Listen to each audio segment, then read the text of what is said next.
Robert Domingo, founder of First Rafting Adventure. It inspires me because we do protect the environment, the local people, we do give them employment. The city itself, I'm inspired that they will be coming to Cagayan de Oro through whitewater rafting.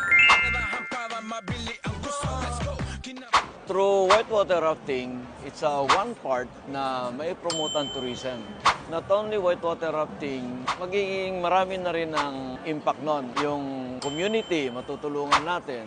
Yung business sector ng Cagayan de Oro, yung transportation business, airline, saka yung shipping industry, malaking impact siya or malaki siyang contribution sa economy ng Pilipinas ang tourism.